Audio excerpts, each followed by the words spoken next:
Lahore high court में Zaman park police तशद्दुद के खिलाफ दरख्वास्त पर समाअत आज फिर होगी। अदालत का तहरीक इंसाफ और इंतजामिया को मिल बैठकर मामला तय करने का हुक्म। जस्टिस तारिक सलीम शेख ने फवाद चौधरी से मुकालमे में कहा, आप कभी यहाँ कभी इस्लामाबाद हाईकोर्ट चले जाते हैं, कानून पढ़ें, तमाम मसाइल का हल मौजूद है। दोनों पार्टियों ने मसला बनाया हुआ है, आपने पूरी कौम को मुसीबत में डाल रखा है। इतवार का जलसा एक दिन आगे पीछे कर लें, वरना अदालत हुक्म सुनाएगी।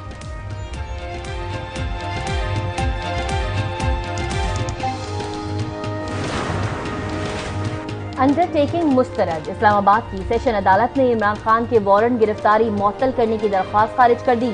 अदालत ने रिमार्क्स दिए, वारंट महज एक अंडरटेकिंग पर खारिज नहीं किए जा सकते।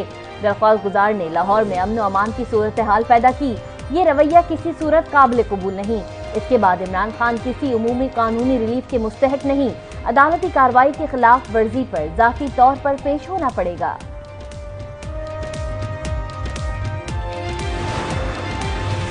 इमरान खान का 18 मार्च को अदालत में पेश होने का फैसला। सीनियर सहाफियों से मुलाकात में कहा, कानून की हुक्मरानी और अमल दरामद पर यकीन रखते हैं। इंतखाबात 90 रोज से आगे जाने नहीं देंगे।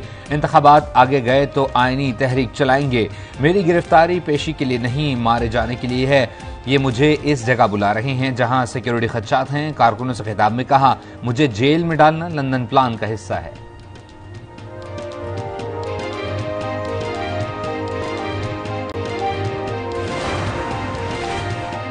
इमरान खान से पीटीआई के सदर परवेज इलाही की मुलाकात। अदालती मामलात और सियासी सूरत हाल पर बातचीत। इमरान खान कहते हैं, इलेक्शन से खौफजदा हुकूमत इंतकामी कार्रवाइयों में अंधी हो चुकी है। परवेज इलाही बोले, जमान पार्क में ऑपरेशन मरियम की ख्वाहिश पर किया जा रहा है, इंतखाबात होकर रहेंगे। इमरान खान की गिरफ्तारी में रुकावट बनने वाले पीटीआई कारकुनों की शनाख्त का अमल शुरू कर दिया गया। पुलिस का कहना है कि 700 कारकुनों के चेहरों की वाज़ेह तस्वीर हासिल कर ली हैं। शनाख्त पर मुकदमात में मजीद नामजदगी शुरू की जाएगी।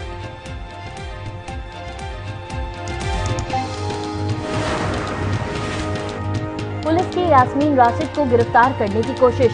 पुलिस और पीटीआई रहनुमा में तकरार। यास्मीन राशिद को क्लिनिक के बाहर घेर लिया। यास्मीन राशिद कुछ देर गाड़ी में रहने के बाद क्लिनिक चली गई। एक मजलूम शख्स का बेटा, मासूम बेटा जो है वो एक्सीडेंट में हलाक होता है। 164 की स्टेटमेंट्स उन दोनों ड्राइवर की और उसके साथी की हो चुकी हैं। They have confessed. पुलिस के आगे तो करते ही है ना सारे। कोई लॉ एंड ऑर्डर का मसला पैदा करने का या कोई ऑपरेशन करने का मकसद नहीं था। जिले शाह केस में गिरफ्तार 2 मुल्जिमान ने इकबाल जुर्म कर लिया। आईजी पंजाब उस्मान अनवर का दावा। प्रेस कॉन्फ्रेंस में बताया, जमान पार्क में ऑपरेशन करने का इरादा नहीं था। पीटीआई कारकुनों ने पुलिस और रेंजर्स पर हमले किए, पत्थर मारे और पेट्रोल बम फेंके। साबिक वजीर आज़म इमरान खान की सिक्योरिटी वापस ले ली। निगरान वजीर इत्तलात पंजाब आमिर मीर कहते हैं, अदालती अहकामात पर अमल कराने में देर नहीं लगेगी।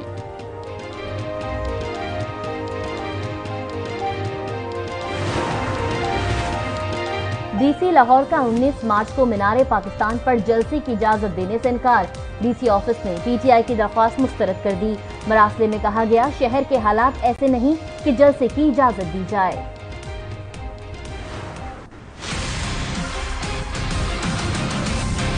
अगर माशी निज़ाम को आपने ठीक करना है तो सियासी इस्तेकाम एक जुज़्व लाजिम है। मैंने अपनी जिंदगी में इस तरह के इंतहाई मखदूश और ख़राब हालात पहले कभी नहीं देखे। बड़े बड़े मौके आए, हमने देखा, लेकिन इस तरह के जहाँ पर टोटल डिफाइंस है। सियासी इस्तेहकाम के बगैर मुआशी इस्तेहकाम नहीं आएगा। वज़ीर आज़म ने इमरान खान के मौक़िफ़ की तायीद कर दी। कहा, ऐसे मखदूश और ख़राब हालात नहीं देखे। अदलिया और कानून की धज्जियां बिखेरी जा रही हैं। एक लीडर को पाकिस्तान को तबाह करने की इजाज़त नहीं देंगे। खुदा ने चाहा तो IMF से जल्द मुआहिदा हो जाएगा। पाकिस्तान के लिए हर किस्म की कुर्बानी देने को तैयार हैं।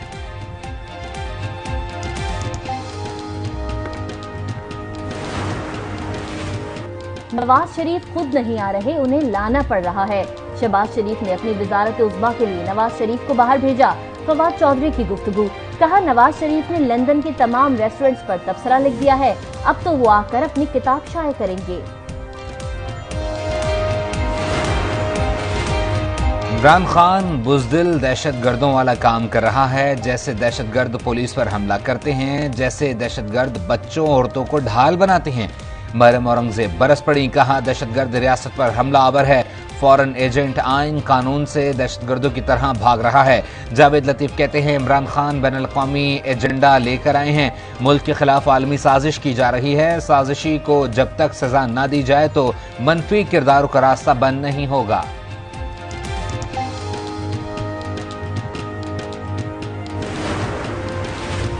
मुस्लिम लीग नून की चीफ ऑर्गेनाइजर मरियम नवाज ने पंजाब असेंबली के हल्का 173 और 149 लाहौर से कागजात नामजदगी जमा करवाए। मरियम नवाज ने गुजरावाला के हल्का PP 63 से भी कागजात नामजदगी जमा करवा दिए। हमजा शहबाज ने लाहौर के हल्का PP 14, PP 147 और PP 163 से कागजात जमा करवाए।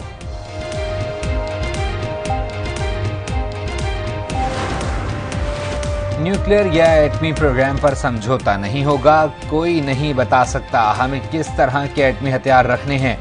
वज़ीर ख़ज़ाना इसहाक डार का सेनेट की गोल्डन जुबली पर खुसूसी सेशन से खिताब, कहा IMF से अहम बातचीत हो रही है, IMF बहुत सख्त शराइत रख रहा है, मुआहदे पर आवाम से कुछ नहीं छुपाया। ट्वीट में लिखा चीन से मजीद $50 करोड़ के हुसूल के लिए दस्तावेजी कार्रवाई मुकम्मल होगी, फंड्स जल्द स्टेट बैंक ऑफ पाकिस्तान को जारी हो जाएंगे।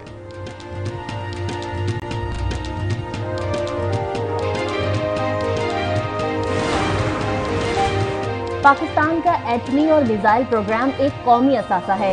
रियासत पाकिस्तान हर तरह से इस प्रोग्राम की हिफाजत की जिम्मेदार है। वजीर आजम ऑफिस ने वाजे कर दिया, ये प्रोग्राम मुकम्मल तौर पर महफूज, फूल प्रूफ और किसी भी दबाव से मावरा और आजाद है।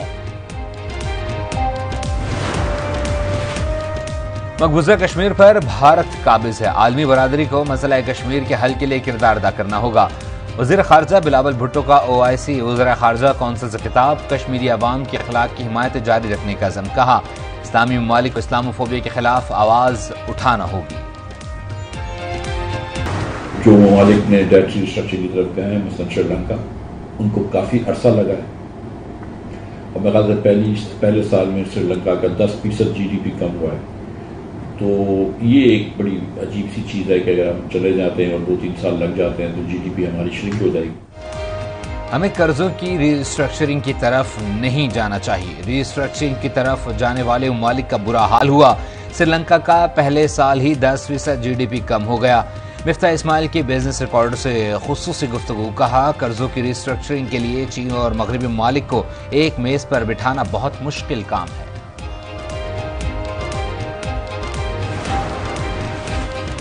इटली कश्ती हादसे में जाँ बहक होने वाली साबिक हॉकी प्लेयर शाहिदा रजा की मैयत को कोयटा पहुंचा दिया गया। नमाज जनाजा आज सुबह 10 बजे होगी। शाहिदा रजा माजूर बेटे के इलाज के लिए इटली जाना चाहती थी। कराची में कोरोना फिर सर उठाने लगा, 24 घंटों में कोरोना के 53 केसेस रिपोर्ट। एक हफ्ते में वायरस के 146 केसेस सामने आए। आगा खान यूनिवर्सिटी अस्पताल का अमला और तलबा भी कोरोना में मुब्तला हो गए। इस्लामाबाद में मार्गला की पहाड़ियों पर स्याह बादल लौट आए, जाती सर्दी ठहर गई, बारिश से मौसम खुशगवार हो गया। सिंध और पंजाब के मुख्तलिफ इलाकों में भी बारिश, बादल खूब बरसे, मुख्तलिफ शहरों में बिजली बंद हो गई।